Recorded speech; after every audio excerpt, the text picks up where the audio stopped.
Aujourd'hui, en philosophie, nous allons parler d'un monsieur qu'on appelle Socrate. Socrate, c'est un philosophe grec né à Athènes en 470 et certaines sources parlent de 469. Et il était mort en 399, toujours à Athènes. Son père s'appelait Sophronisque. Sophronisque était un sculpteur, donc un tailleur de pierre.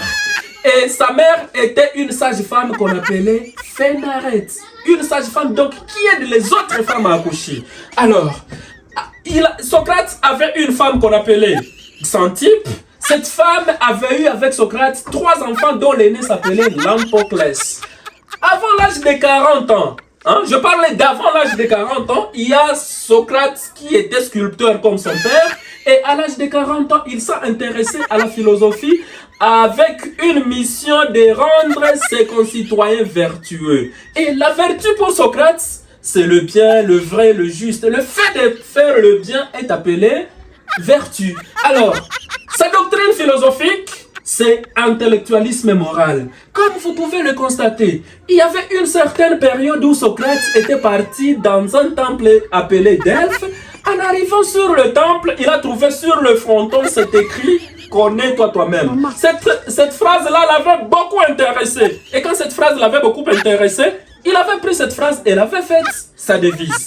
Alors, avec Socrate, Socrate avait une méthode qui était dialectique, donc composée de deux. Étant composée de deux, il y avait la maïeutique, il y avait aussi l'ironie. La maïeutique, c'est une méthode qu'il avait tirée de sa mère. La maïeutique consiste à faire accoucher la vérité. Comme sa mère était sage-femme, donc qui faisait accoucher les femmes, Socrate aussi voulait accoucher la vérité. Alors que l'ironie est une méthode qui consiste à dire le contraire de ce qui est exprimé. Avec l'ironie, Socrate se faisait ignorant pour voir comment attraper les imbéciles. D'où sa citation, tout ce que je sais, c'est que je ne sais rien. Mais Socrate n'avait rien écrit comme œuvre, c'était un monsieur qui était d'ailleurs illettré, mais nous connaissons sa philosophie grâce à ses disciples parmi lesquels nous avons Platon, Platon qui a écrit le Ménon, le Phédon, le Phèdre, la République, Apologie de Socrate. Nous avons aussi Xénophon qui a parlé du mémorable. Vous savez comment il était mort? Excusez papa prof. Vous venez de nous parler de Socrate. Est-ce qu'au moins vous pouvez me parler de vos grands-parents? Écoutez, monsieur, comment vous êtes impoli comme cela?